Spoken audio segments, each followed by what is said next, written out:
Hello, it's here we have to hard reset on Samsung Galaxy Note 3. Turn off the phone.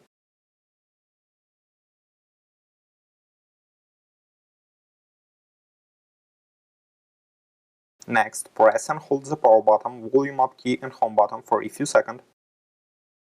Release the power button when the Samsung logo appears.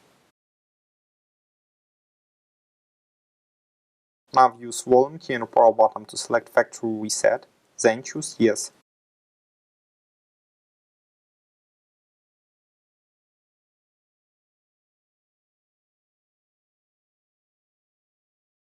Finally click the power button. Your device will now restart successfully. The hard reset is completed now.